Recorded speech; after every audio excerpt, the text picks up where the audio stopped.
السلام الله عليكم ورحمة الله تعالى وبركاته. إذا لهانتين به داوديال ميل والباه يسي والباه نولو كان قاعد يسان كسو دواده برنامج كان ورئيسي أنه كلا يلان إنه مدحوينها دولة فدرالك الصومالية محمد عبد الله فرماجة أو كسو قيب قلي كلن وينها مدحضة أفريكا كقب صومي مالمهن لصوردا في مقالة أديس أبابا مدنا مدحويني كسو دو أنه قاعد كاقم هذا قينو fursada qaaliga ahaydna siisay inaanu waraysigan kaaga qaadno magaalada Addis Ababa shirkan madaxeedkan midowga Afrika ee laga soo qayb gashay 33 waxa halku dhag u ahaa aamusinta qoriga ajendahaas marka la eegana Soomaaliya oo kale meelaha colaadaha ay ka jiraan ayay ka mid tahay maxaad kala kulantay madaxdii Afrikaankeedii iyo kuwii kale ee caalamka ka socday marka ku aadana ballanqaad daba oo ku aadan in wax leedan kala qabto colaada Soomaaliya iyo dhibaatada ka taagan. Bismillahir Rahmanir Rahiim. Horta waxaan rabaa inaan u mahadceliyo TV-ga Universal TV runtii shaqada wanaagsan ay hayaan macluumaadka ay dadku gudbiyaan iyo wacyigelinta aad iyo aad ayaan runtii uga mahadcelinayaa. Su'aashaada markaan ka jawaabo kulankan waa kulan sanadeed ay isugu yimaadaan madaxda Afrika saa sheegtay sanadkan theme-ka wuxuu ahaa ama waxa laga hadlayo waxay ahayd sidii loo joojin lahaa wax alla wixii dagaal colaada ah ama xabad joojin ama in la aamusiyo wax alla wixii shanqar ah oo keeni karto xabadaha iyo wax lamid ah runtii wuxuu ahaa shir dhaxalgal ah oo wanaagsan oo very productive ah anaguna runtii waxaan ka qaadanay oo aan uga faa'iideysanay in Soomaaliya laga qaado cunaqabateynka bacdama anagu aan la dagaalano ama aan dagaal kula jirno argagixiso caalami ah oo international ah runtiina ay tahay hadda markii ugu dambeysay oo si toos ah oo xoog badan loo wajaho argagixisada Soomaaliya joogta maxaa yeelay waxa xaqiiqa haddii aanan la soo afjarin inay dhici karto inay dowladaha dariska Soomaaliya ay runtii ay yimaadaan oo dhibaatooyinka abuuraan marka in nalaga qaado cunaqabateynka haysta oo muddo dheerna haystay oo dalal Afrika qaarkood naftigoodana uu saaran yahay si aan ula dagaalano oo aan u helno qalabkan u baahanahay argagixisada Soomaaliya muddada dheer dhibka ku haysay oo burburka iyo dhimashada abuurtay ama keentay wayahay aan u soo laabano isla inta aad joogtay magaalada Addis Ababa waxay soo wala gaaray sanad guuradii saddexaad tani inta xilkan qabatay madaxweynaha dawladda federaalka ee Soomaaliya saddexdaas sano ma isleedahay waxyaabo badan ayaa ku qabsoomay oo ma ku qanacsan tahay wax qabadkaaga saddexdaas sano ee la soo dhaafay runtii isbedelkan wuxuu ahaa saa sheegtay saddexdaas sano hadda laga joogo isbedel runtii cusub oo ummadda Soomaaliyeed meel kasta ay joogaan ay soo dhaweeyeen iyo waliba qaabkii electionka u dhacay oo la kala dooranayay dad khibrad leh oo dhanka dawladda khibrada ku leh lana soo tijaabiyay anigana aan noqday ninkii lagu aaminay runtii hoggaanka dalka dadkuna waxay qabeen expectation aad u sareeya oo runtii anaga naftigeena culays badan u keenay sidaan u manage gareyn lahayn ama aan u xakameyn lahayn maxaa yeelay Soomaaliya wuxuu ku jirtay muddo dheer dagaal sokeeye mar de dawlad la'aan lahaa 10 sano ugu horeeyay 20kii ku xigayna dawladii qaadi weyday bacdama khilaafaad badan uu hareeyay dadku waxay filayeen marka hadii dawlad cusub ay timid oo anigana lagu doortay khibrad lagu doortay iyo 8 bilood aan joogay prime minister kaan ahaan joogay dalka waxaan soo qabtay inay dadku filayeen in aan wax ka bedeli karo wax badan ka bedeli karo xaalad dalka jirta kaliya bedeli kara ma in dhibkii dhacay 30 sano dawladayda ay markiiba ay runtii gaarsiin karto dalka barwaaqo iyo horumar la taaban karo waana dhib badan tahay maxaa yeelay burburka Soomaaliya soo gaaray burbur sahlan ma aha oo dib u dhac weyn ya dalka ku yimid waxay u baahan tahay sanado badan iyo dulqaad ay u baahan tahay marka doorashadaas waxay doorasho khibrad iyo dad la soo tijaabiyay doorasho loo kala dooranay ahayd sababta khibradda keentay dadku inay u arkaan muhiimna waxay tahay qofku markuu khibrad u leeyahay shaqada si adduunka oo dhanba wuxuu leeyahay qorshe leeyahay iyo sidoo qorshaas ku fulin lahaa annagu marka waxaan u fahamnay runtii oo aan aaminsanayn waxa Soomaaliya ka hadlaysan inay ahayd deganaansho la'aan siyaasadeed, xasilooni siyaasadeed la'aanteed ama stability inuusan jirin. marka labaadna loo baahnaa dowlad wanaag oo runtii daacad laga yahay. ma aha dowlad qofku uu rabaa in dowlad wanaagsan tahay, laakiin madaxdu inay daacad ka tahay oo iyagu ay noqdaan example, inay iyagu noqdaan dadkii runtii ka shaqeynayay isbedelkaasi dowlad wanaagga ah. runtiina waana ka dhabeynay. waxyaabaha noo hagaaga waxa weeye in dowladdaani ay keentay xasilooni siyaasadeed, dowlad wanaagna aan keenay, laakiin weli dhib u naga haysto inaan manage garayno expectationkii dadku ay qabeen oo ahaa dowladdaani barwaaqi keenaysaayo wax alla wixii burburkii iyo dhibkii dhacay waxaa looga baxaya muddo yaroo kooban. taasna dee waxa weeye waa awood ilaahay weeye. maxaa yeelay waa ka harnay wadamada dariska ah, caalamkana waa ka harnay. burbur badan baa dalka ku dhacay, hadday noqoto mid dad iyo hadday noqoto mid hanti labadaba. marka in laga soo kabto waxay u baahan tahay muddo dheer. waayahay, marka laga tago filashada dadweynuhu aada u sarreysay iyo wacdigii meesha yaallay, marka aada doorashada ku jirtay ololaha, hadaladii ugu badnaa ee markaasi dadka maankooda gale waxaa ka mid ahaa inaad wax badan ka qabanaysay amniga, dowlad wanaagga, helidda waxaa weeye xasilooni siyaasadeed iyo weliba musuqa. aan ku horeyna amniga. 3 saneed madaxweynaha ka tahay dalka Soomaaliya, caasimadda magaalada Muqdisho xamar waxaa ka dhacay qaraxyo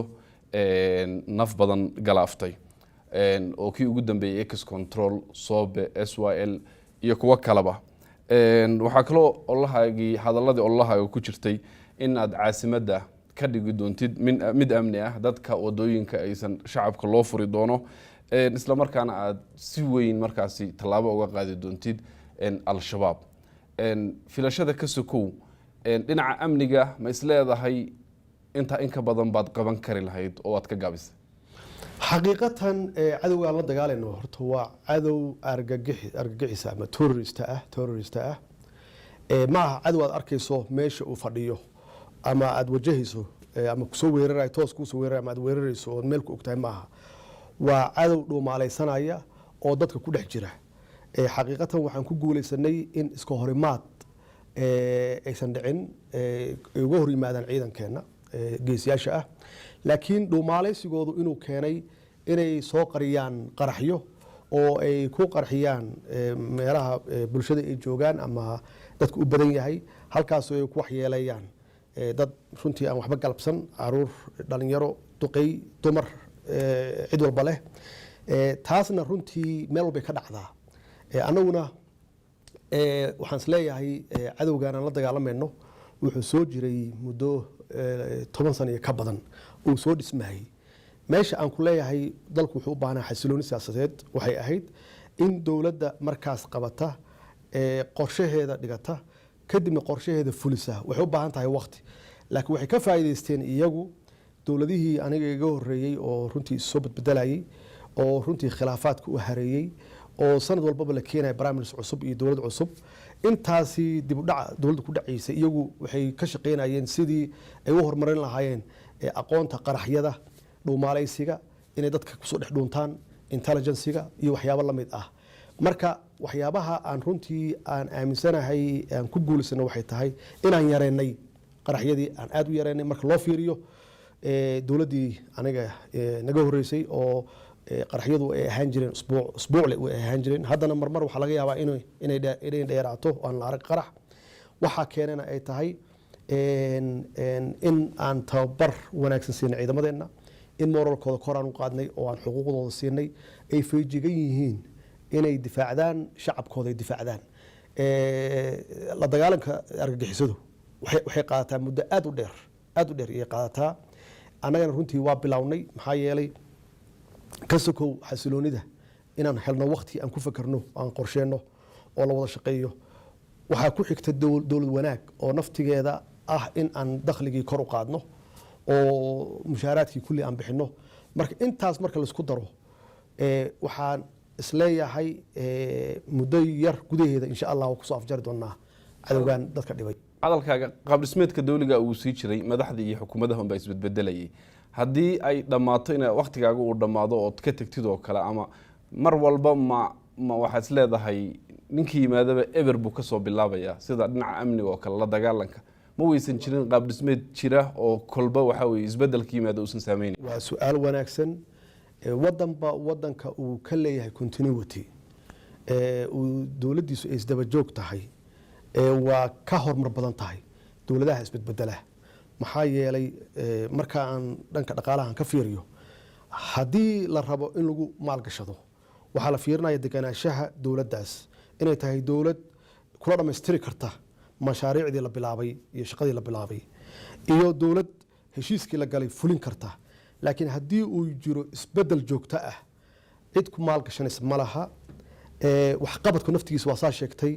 waxaa laga yaabaa dadkii yimaada inay kow ka bilaabaan maxaa yeele wixii ma fahamsana markaan dib ugu noqdo dadku waxay dooranayeen khibrad sax bay ahayd awal waxaa la dooran jiray dad cusub oo lalahaa lagu tijaabiyo laakiin february 8 waxay keentay dadku inay runtii bislaadaan xildhibaanadu bislaadaan oo ay doortaan khibrad ayna kala doortaan dad la soo tijaabiyey marka iyada naftigeeda doorashooyinka 4 sano dhacaya waxay tahay dowladdu haddii prediction laga samayn karo la saadaalin karo waxa imaanaya waxa weeye aaminkaagana waa fiicnaanaya oo cidda rabta in wax kula qabsato waxay aaminsan tahay inaad joogayso ay kula shaqaysan karto marka isbedbedelka naftigiisa waa qayb ka mid ah dib u dhaca dalka waxaana loo daneeyaa markii isbedel dhacayo shakhsaa loo daneeyaa dalka looma daneeyo laakiin marka ay dowladdu isdaba joog tahay waxaa loo daneeyaa institutionska dowladda waxaa loo daneeyaa dalkaa loo daneeyaa maxaa yeelay waxaad haysataa hadday dowladdu fiican tahan ka hadlaya hadday dowladdu qariban tahay oo lagu asteeyey ama lagu magacaabay inay tahay dowlad musuq maasuq ah ama dowlad aan waxba qabanaynin oo aan horumar keenaynin waa meesheeda laakiin hadday dowladdu shaqaynayso kalsoonida shacabka haysato musuq maasuq la dagaalayso maalin walba horumar la taaban kara ay samaynayso khasbiyan waxaa habboon in dowladdaas ay sii shaqayso waayahay isla amniga markaan ka hadlayno masiibooyinka waaweyn ee qaraxyada markay dhacaan ee naafo badan lagu waayo oo shacabka Soomaaliyeed ay soo gaadhay inta badan ma muuqatid ma la arko adigoo shucuurtaada cabirayo dadka la wadaagayo maalmaha adag oo la hadlaya maxay ku dhacday inta badan oo u gaabsataa xaqiiq maaha markii musiibo dhacdo waa hadalnaa waa ka tiraanyoonaa waa ka tacsiyeynaa waa xaqiiqa laakiin shaqadii waa la kala leeyahay waxyaabahan ka bedelnay dhaqanka siyaasadeedka hada jira ama hore u jiraan ka bedelna waxay tahay shaqooyinka waa la kala leeyahay waa in aad ku kalsoonaato dadkaas shaqada u dhiibatay waa in prime ministerku uu shaqadiisa qabsado aad ku kalsoon tahay waa in prime ministerku wasiirkiisa amniga uu shaqada qabsado uu ku kalsoon yahay waa in hay-adaha kale oo amniga ay shaqadooda qabsadaan laakiin haddii madaxweynuhu uu meel walba taagan yahay oo runtii prime ministerka naftigiisu uu meel walba taagan yahay oo uusan shaqada u ogolaanaynin dadka ka hooseeya institution kuma dhismo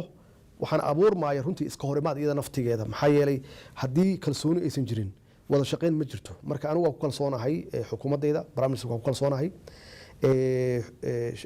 wasiiradiisana waa ku kalsoonahay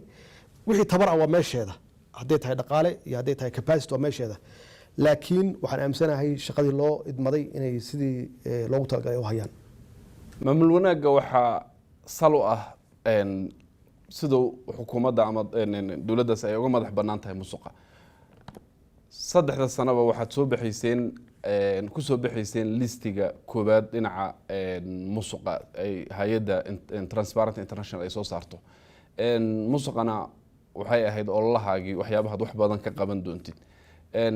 maxay ku dhacday ilaa hadda inaad liiska kow kaga jirtaan sideed sadreentaa madaxda Afrikaanka oo kale ama madaxda caalamka oo kale markaad dhex socotid adigoo wadankaaga number 1 uu ka yahay dhinaca musuq oo kale runtii waa arrin aad u foolxun oo aad u xun weeye haddii mar walba lagu sheegayo inaadan aamin ahayn oo lagu sheegayo in dowladdaada iyo dadkaagu ay yihiin dad tuuga ah wax aad u xun weeye waana perception dhismay oo jira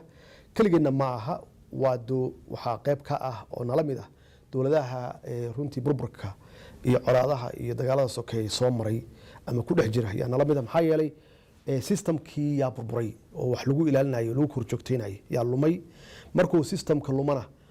waxaa soo haraya qofka dabeecadiisa iyo shakhsiyadiisa soo haraysa hadduu yahay qofku qof wanaagsan oo ama ilaahay ka baqaya ama runtii ceebsanaya waxaan waa iska ilaalin laakiin system celinaya ma jiro maxaa yeele systemkii baa weak ah ama aad u jilicsan marka anaguna runtii waa sidaa sheegtay waxay u baahan tahay waqti dheer saan kuu sheegay waa xasilooni in la helo oo lagu ogaado qofka xun iyo qofka fiican ma ogaan kartid haddii mar walba isbedel uu imaanayo maxaa yeele mar walba qof cusub baa la tijaabinaya haddaad xasiloonihaysanna dowlad wanaag kama shaqayn kartid marka runtii waa arin aad u fool xun oo magaceena runtii wax badan u dhimay nalagu sheegay anagoo islaan ah anagoo dhaqan fiican oo soomaali ah leh in nalagu sheego dad aad u xun inaan nahay aad ayay u xun tahay laakiin runtii wax badan ayaan ka bedelnay mudday qaadanaysaa dulqaadna waa loo baahan yahay inaan ka bedelno perceptionkaas jira inaan wax badan ka bedelno waxaan sameynay hadda inaan dakhligii aan kordhinay miisaaniyadeennii hadda sidaan markaan nimid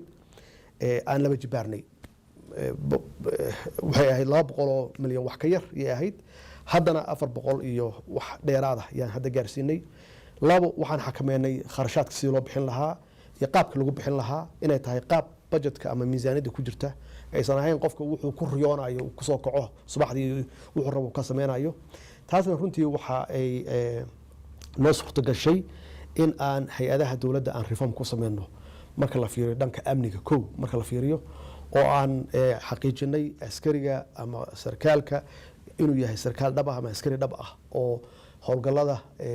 diyaar u ah inuu galo uusan ahayn ghost soldier ama waxaan jirin oo number leh oo dad ay been ku qaataan waxaan keennay biometric oo la sameyn waayey 10 sano iyo wax ka badan yaan dhaqan gelinay waa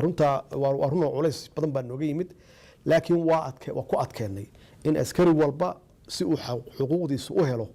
inuu maro biometric oo la rejistareeyo oo loo sameeyo record ama file loo sameeyo annagu intaan iman ka hor hal askari oo file leh ma jirin oo meel loo raaca leh ma jirin ilaa failka waxaa ku jira qofka informationkiisa ku jira masuulkiisa ku jira meesha uu ka yimid baa ku jirta waxaa ku jira shahaadooyinkiisa ku jira dalacayntiisa ku jirta disciplinekiisa ku jira haddee dowlad dhan oo askartooda janan laga bilaabo ilaa askari ugu hooseeya aan lahayn gal file yaan ugu nimid annaga haddana runtii waa dhammaystirnay inaan gal file u sameyno oo askari walba uu xuquuqdiisa helo waxay keentay marka taasi in askartii iyo ciidamadii guud ahaan moralkooda kor u qaadno ay awood u yeeshaan inay wajahaan ama la dagaalamaan cadowga soomaaliya muddada dheer soo dhibayey ama dhibaatada ku hayay haddana waxaa muuqata runtii guulo iyo saarsaan fiican oo aan rajeynayno inaan dalka uga sifeyno shabaab insha allah intaas waxaa dheer mushaaraadka aan bixinay oon ku guulaysanay 3 sano la soo dhaafay iyada naftigeeda waa qayb ka mid ah la dagaalanka musuqmaasuqa iyo dowlad wanaagga waana hor u dhicin 3 sano oo consecutive ah oo joogto ah horay uma dhicin oo la siiyo mushaaraadkooda ciidamada iyo shaqaalaha rayidka ah taasna waxaa noo qiray iyada naftigeeda waxaa noo qiray hay-adaha caalamiga ah ee dhaqaalaha yaa noo qiray in dowladdan ay tahay dowlad hufan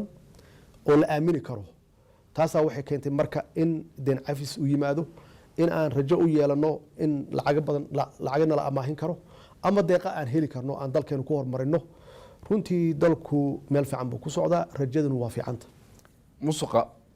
oo ah si khaldan u isticmaalka hantida dadweynaha marka laga tago reformyada aad samayseen waxa ugu badan lagula dagaalamo waa mas-uuliyiinta oo kale in laga tallaabo qaado ilaa hadda ma jiraan wax mas-uul ah oo dowladdaada ka tirsan oo musuq lagu helay lagu xidhay oo markaas sharciga lagu mariyey su-aal wanaagsan weeye dowladdan anigu aan madaxweynaha ka ahay waa dowladda ugu horeysay oo horta qof musuqmaasuq loo xiro oo maxkamad loo geeyo oo lagu xukumo markii ugu horeysay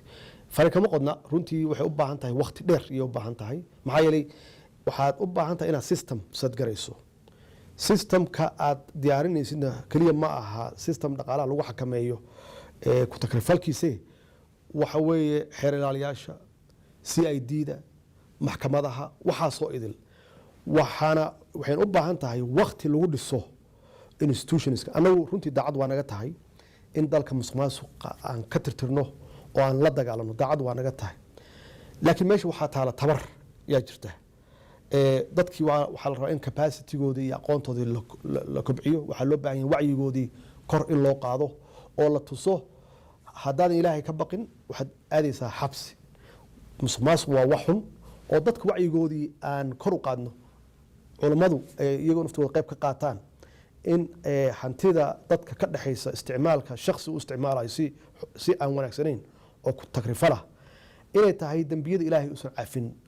oo qofku uu cadaab ku galo. maxaa yeelay qof markii aad shakhsi wax ka qaadato waa oran kartaa cafi,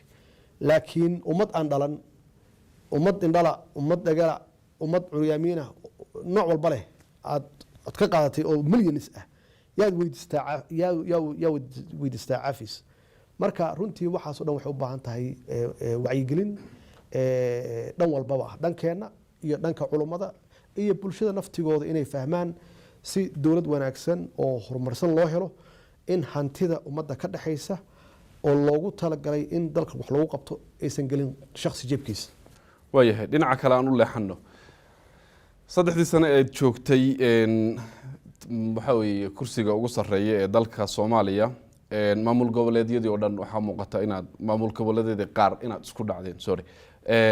waxaa hadda jirta in dowlad goboleedka Puntland ay maamulkeeda ku baaqeen in 15 bisha foodo inugu sahaysay March ay yeelanayaan shir ay ayahooda ka tashanayaan, yani xiriirka dowladda federaalka iyo dowlad goboleedkaasi Puntland. maxaad leedahay kala fogaanta way keenaysaa? horta xisaabta in lagu daraa la rabaa. dalku muddo dheer iyo dib ku jiray, dalku waa kala furtay, dadku waa kala irdhoobeen. annagoo sidaas ah yaa waxaa la keenay systemkan federaalka ah oo dastuuri ah oo aan u wada dhaaranay. aqoon badanna dadku uma laha, mana fahamsana waxa uu federaal yahay. marka taas horta nafteedu waa cilad faham la-aanta waxa federaalku yahay. labo, dowlad goboleedyada soo qaaday ma aha cilad dowladdan kaliya haysata, waa cilad soo taxnayd oo caqabada soo taxnaa oo aniga iga horeeya weeye. waxaana qayb ka ah may laga yaabo qaab dhismeedkii lagu dhisay inay ahayd oo inta badan dowlada shisheeye ay gacmo ku lahaayeen ama saameyn ku lahaayeen. taas waxay keentay marka dowlad goboleedyadii inay u arkaan inay yihiin dad madax bannaan oo ka madax bannaan dowladdii dhexe ama dowladdii federaal ka madax bannaan, bacdamaa xiriirye la leeyihiin shisheeyahaasna runtii uu naga dhexeeyo tartan iyo siyaalo kale aan dhibaato noo dhex mari karto. marka waxay ka noqdeen qaar ka mid ah dowlad goboleedyadaas qayb isfaham la-aanta dowlada shisheeye naga dhexeeya inay qayb ka noqdaan oo naloo soo isticmaalo. markii la waayey in dowladda dhexdeedii ama dowladda federaalkii laga waayey caqabado iyo iska horimaad iyo khilaaf laga waayey, in iyagii naloo soo dhex maro oo naloo adeegsado dowladaha shisheeye oo aan ishayno. nasiib daro wayna dhacday, dhowr jeer iyo dhacday. aniga keligeena ma aha dowladdan wax dhib haysta keliya ma aha, waa wax naga horeeye weeye. oo maalan doorashadii hadda hore ee lasoo dhaafay in qaarkood looga yeeray dowlada shisheeye looga yeeray oo dhaqaal lagu soo siiyey inay soo saaraan dad gaar ah soo saaraan oo ahayd wax muuqda oo aan qarsoodi ahayn. anigu markaan imid khilaafkii ka dhex dhacay dowladaha khaliijka annaga dhexdhexaadkan ka noqonay in qaarkood loo yeeray oo dowlado kale u yeerteen oo nalaga hor keenay. qaarkoodna ay caddeeyeen runtii inay shaxaad tageen oo dhaqaale raadsadeen. markay yimaadeen problemi ee nagu bilaabatay ay samaysteen maxaan ku raahdaa urur gaar ah ay uga hor imaanayaan ama ay ku curyaaminayaan habsami u socodka dowladnimadeena iyo federal systemka. wayna caddeed, wax kalena ma aha, waa sida ay u fahamsan yihiin federaalka yaa khaldan. maxaa yeele dowladda dhexe waxay leedahay 4 awoodood aan la wadaagin. difaacay leedahay, maamulka dhaqaalaha iyo xakameynta policy loo dejinayo monitoring systemka iyo leedahay dhaqaalaha, immigrationka leedahay, xuduudaha iyo leedahay, maxaa la yiraahdaa arrimaha dibaddana waa leedahay. marka iyaguna intaas iyay runtii toos ay maxaan ku raahdaa u faragashadaan oo uga shaqeeyaan. qaarkood xitaa waxaa la lahaa lacagahay daabacdaan yaa la lahaa. qaarkood dowladaha shisheeye aadaan oo runtii u tagaan oo heshiisya lasoo saxiixdaan ama soo arkaan oo kala soo hadlaan arrimaha dowlad goboleedyada iyo dowladahaas kale inkastoo aan ka shaqeynay inaan xakameyno oo aan soo afjarno weli faragelintii way jirtaa oo waana loo soo isticmaalaa oo waa lagu dhex jira aad baa lagu dhex jiraa hadda arrinta Puntland oo kale waxaa sii xumaysay go'aanka waxa weeye wasaaradda waxbarashada ee dowladda ay ka qaadatay shahaadooyinka imtixaanka dugsiyada imtixaanka shahaadiga ma isleedahay xurguf siyaasadeed oo u dhaxaysa mas'uuliyiin ayay waxay ku waayayaan mustaqbalkii ardada reer Puntland oo adiga madaxweynaha xataa u tahay waa su'aal wanaagsan walaalkay Saciidani madaxweynaha Puntland dhowr jeer ayaan cazumay oo aan xamar ku cazumay oo ku yiri walaal waxna dul marin bal mar nagu soo deg oo noo imow aan wada fariisano aan ka wada hadalno runtii guud ahaan xaaladaha dalka ka jira ay ka mid tahay arintaas ilaa haddana uma suurtoobin oo weli wuxuu ku jiraa safarro dowladahaas dariska ah ama meelo fog waxaan jeclaan lahaa inuu noo yimaado oo aan wada fariisano anu 2 jeer baan tagay maxaan ku raahdaa Puntland tagay runtii dadkana intuu joogay 2 jeer baan tagay dadkuna si sharaf leh oo wanaagsan runtii isu dhaweeyeen oo waa dad runtii dowladnimada jecel waa dad systemka federaalka ah runtii aad iyo aad u jecel oo de waxay sheegaan inay yihiin hooyadii federaalka oo ay ahayd inay hormood u noqdaan runtii ka shaqeynta iyo wada shaqeynta dowladda dhexe dowladaha xubnaha ka ah federaalka waa dad runtii aad iyo aad u wanaagsan isagana waxaan rabay runtii inuu dadka dhageysto rabitaankooda iyo waxay jecel yihiin oo ah in dalka midnimadiisa la xoojiyo wada shaqeynta madaxda ay wanaagsanaato si dalkani uu u yeesho horumar iyo amniba uu u yeesho marka taasi waa saas arinta waxbarashada adiga aad soo qaaday runtii waa nasiib daro inaan ku murano ama lagu wada hadlo maamul maanta waxaan jeclaan lahaa inaan ku murmi lahayn tayada caruurteenna kor ma u qaadnaa maxaa naga halaabay maxaan ka bedelnaa inaan maanta uu ahaan lahaa muranka ka jira waa nasiib daro maxaa yeelay caruurta Puntland waa caruurteeni weeye waa caruurteedii weeye dani caruurta Soomaaliya waa caruurtiisii weeye wasiirka waxbarashada naftigiisa isaga mas'uul ka ah hawshan loo xilsaaray inuu arko wada shaqeynta dowladda maxaan ku raahdaa dowlad goboleedka Puntland inay muhiim tahay oo si kasta aan u hanan karno wada shaqeyntooda aan u sameeyno waxaan aaminsanahay inuu aad ugu dadaalay intii uu joogay inuu soo dhaweeyo uu la shaqeeyo wasiirka waxbarashada ee Puntland marka waxa loo socdana waxay tahay quality waxbarashada in kor loo qaado tayada waxbarashada in kor loo qaado meeshaas oo meesha loo socdo oo loo sameeyo standard halbeeg loo sameeyo lagu ogaado iskuulkee failure ah iskuulkee fashilmay macallimiintee weeye macallimiinta aan waxba dhigayn hadduusan halbeeg uusan jirin ama standard uusan jirin lama ogaan karo iskuulada hadlaysan laakiin hadduu standard jiro adduunkana waa jiraa maraykanku ka jiraa regional exam ayaa la yidhaahdaa adduunka dhan waa jiraa halbeeg la ogaado iyadoo dee dowlad goboleedku ay imtixaanadooda hadday rabaan ay wataan yaa waxaa jira mid la ogaado standard ah tacliinta guud ahaan dalka meesha u marayo gobolkee liita iskuulkee liita systemkee liita si kor loogu qaado waxaan ka hadlayna waxay tahay caruurteena waxbarashadooda in tayadooda inaan kordhino si ay ula tartamaan ardada kale ee caalamka ah oo marka shahaadadeena la arko la yiraahdo shahaadadani shahaadada ugu sareysa way waxbarashada dugsiyada sare in la yiraahdo waxaan ku xaqiijin karnaa wada shaqeyn ka sokow inaan abuurno standard halbeeg inaan abuurno halbeegaasna aan ogaano xagee wax ka halisan yihiin waayahay aan u soo laabano haddana dhinaca Jubbaland xiriirkiina waayadan dambe ma fiicnayn aad buu si xumaanayay waxaad cunaqabatayseen oo jarteen duulimaadkii Jubbaland haddana waxbarashadii Puntland waatan aan ka hadlaynay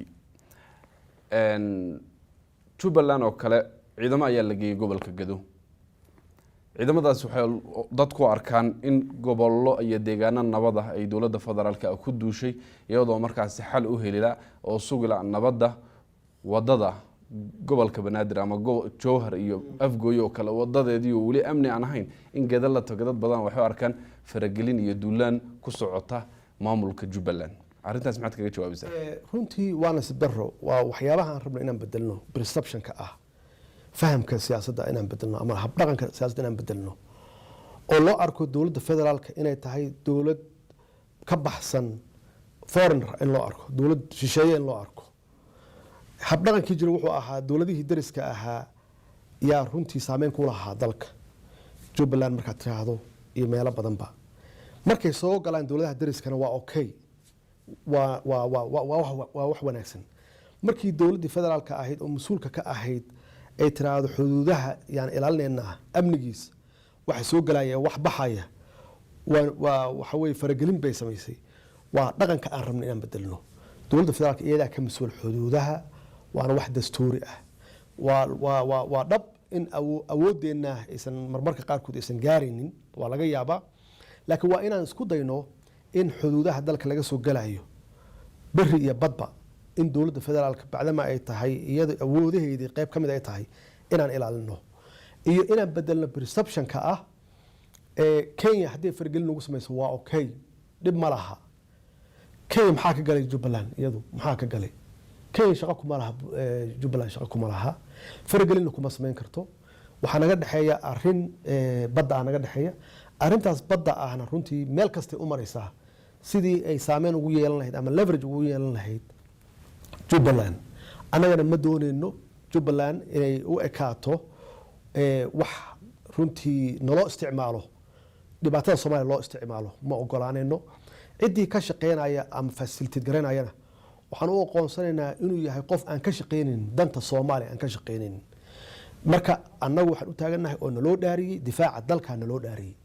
ma ogolin shisheeye faragelin shisheeye ma ogolin annaguna ma faragelinayno arrimahooda annagu Kenya ma faragelinayno Ethiopia ma faragelinayno Djibouti ma faragelinayno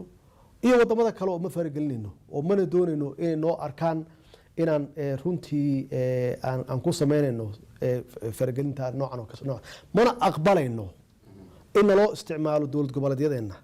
aan ognahay qaarkood in dibadaha laga soo dhistay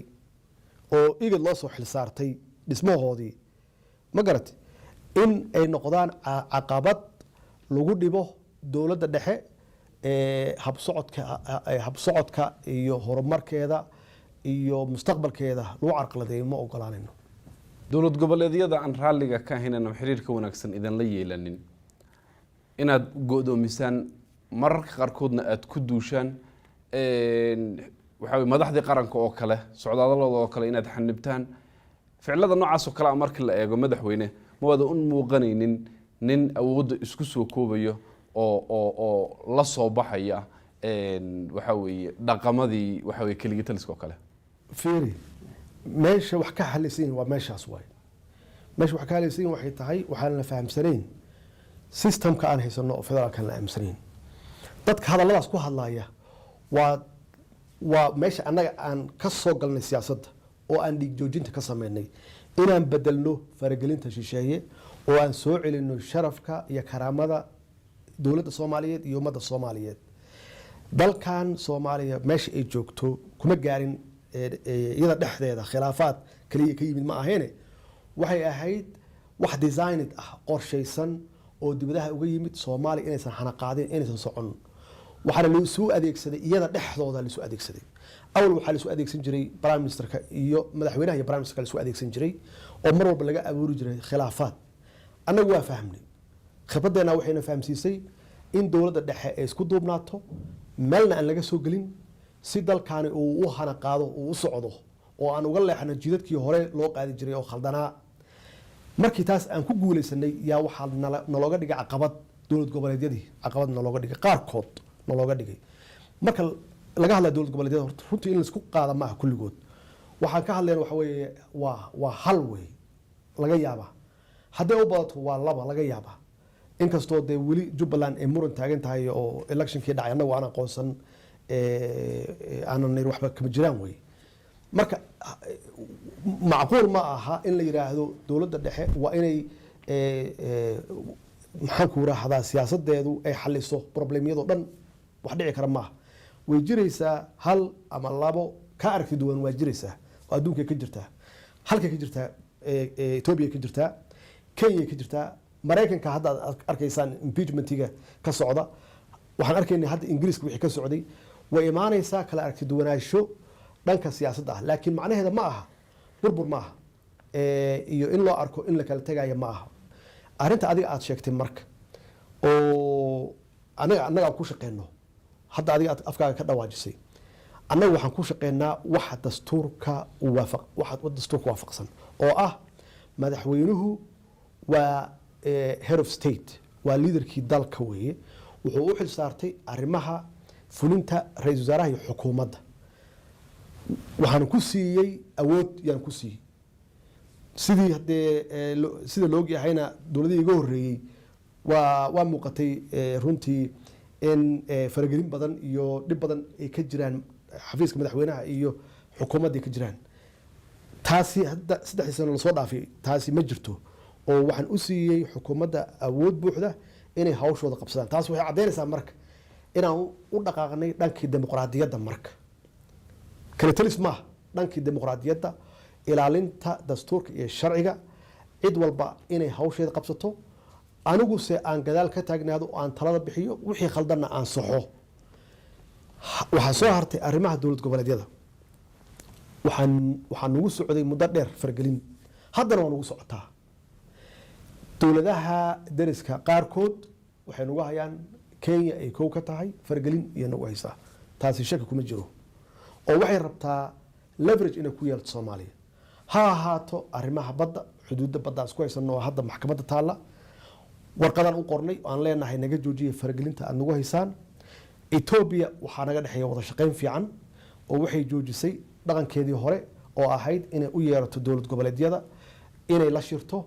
inay kala macaamisho waxyaabihii annaga nagala macaamil lahayd oo way joojisay xaqiiqatan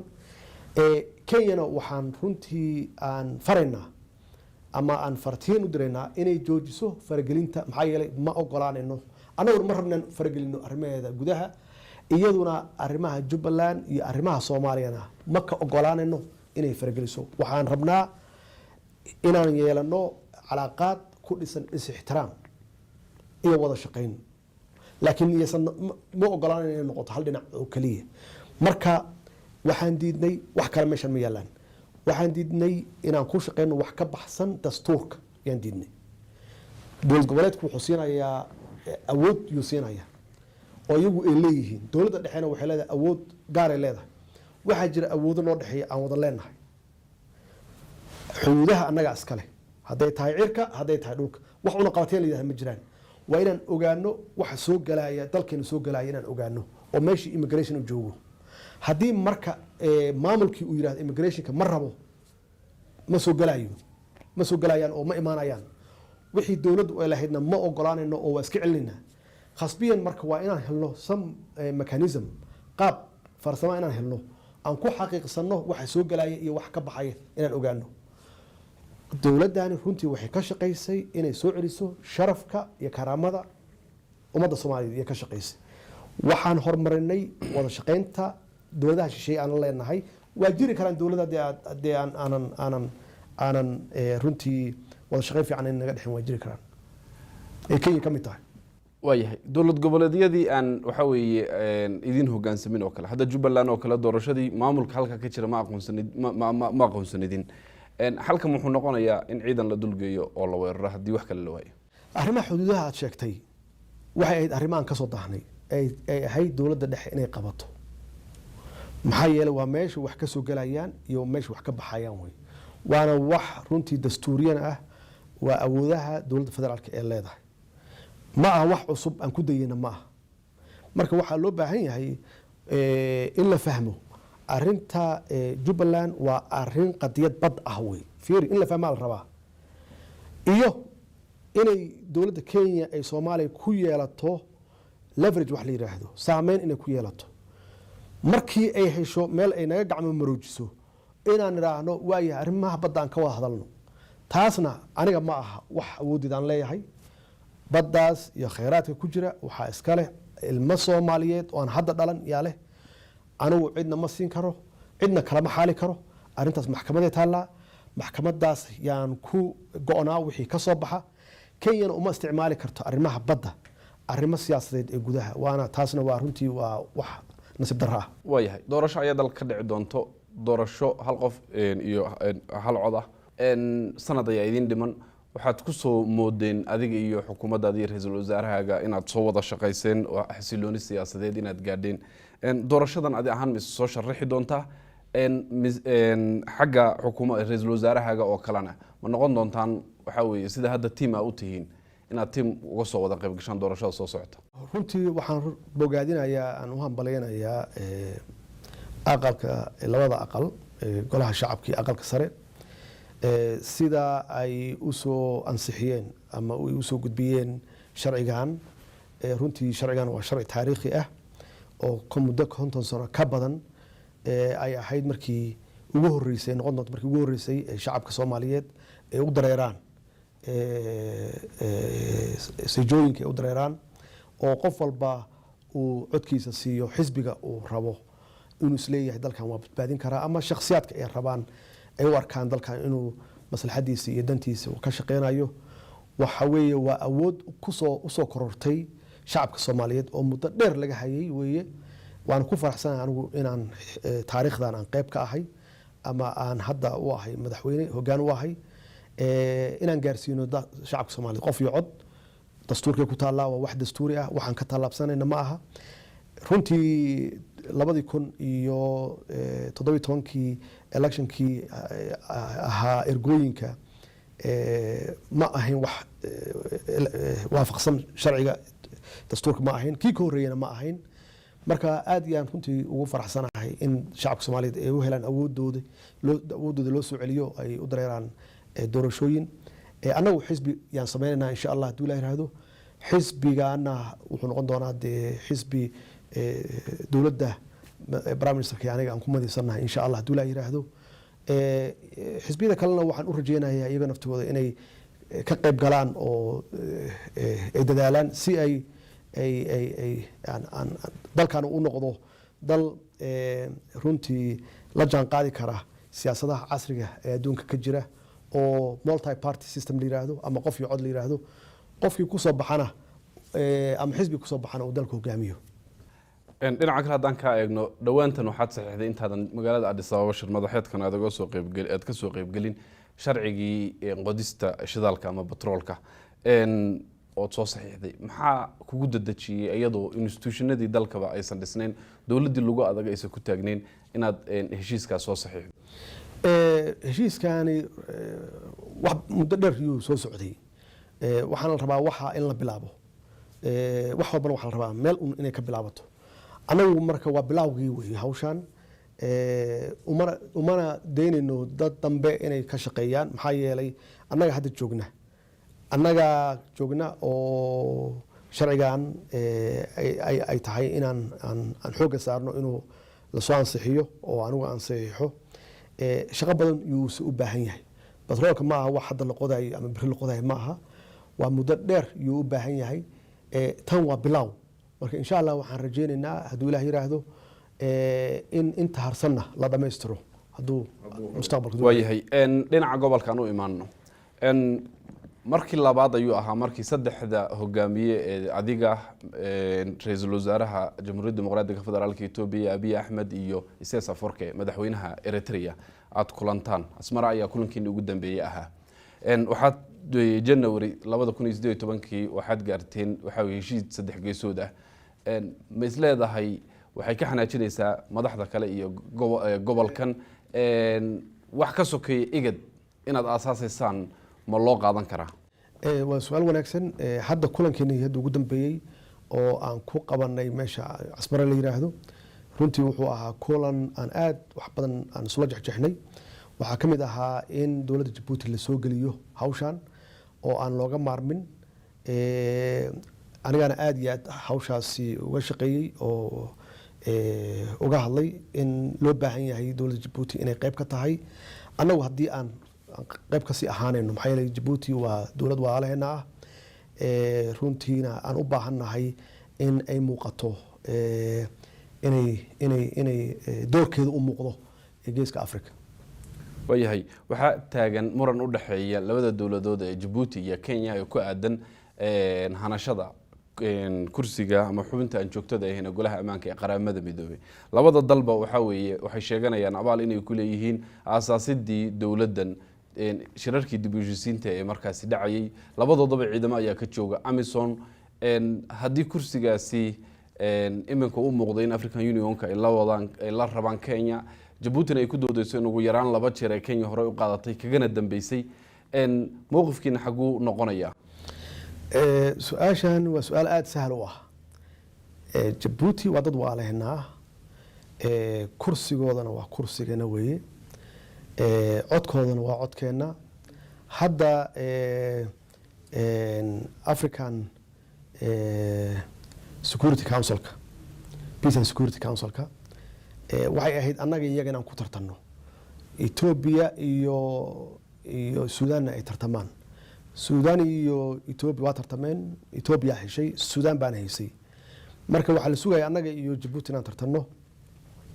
hadda walaalaheeno kursiga noogu fadhiyaan waa kursigan ku fadhino waxaan ku tartanno meesha ma yaalaan iyaga noogu fadhiyo oo hadda bishan chairka ka ah Peace and Security Council kaasna waa la mid inta ay taagan yihiin oo ay tartamayaan haddii su-aal la isweydiiyo ma ah waa kursi anagu naftigeena meesha aan ku leenahay oo danaha Soomaaliya aan lagu dhibaateenin waayahay su-aasheedii ugu dambeeyo deegaanka Soomaalida ee dalkan Itoobiya waxaad leedihiin xadka ugu dheer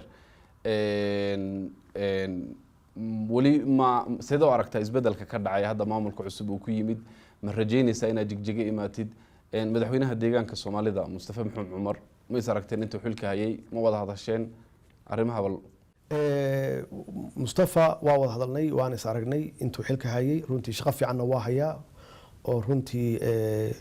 isu soo dhaweynaya Ethiopia iyo Soomaaliya isu soo dhaweynaya toos wada shaqeyn nooga dhaxayso oo waxa toos nooga dhaxaysa wada shaqeyn dawladda federaalka ah halkan asaba ka talisa laakiin waxaan aaminsanahay runtii inuu ka shaqeynayo shaqo wanaagsan hayo sidii uu isugu soo dhaweyn lahaa xiriirka Soomaaliya iyo Ethiopia aad buu mahadsan yahay madaxweyne Maxamed Cabdullaahi Farmaajo madaxweynaha dawladda federaalka Soomaaliya oo fursad noo siiyay inaan wareysiga nooga qaadno magaalada Addis Ababa ee xarunta Jamhuuriyadda Dimuqraadiga Federaalka Itoobiya intaan wareysi ama barnaamijkan lamid isaga imaan doono waa Ismaaciil Ibrahim Buurgaaba iyo bahda Universal TV ee dalkan Itoobiya oo gabi ahaan baydan leh kulanti dambe oo xiiso leh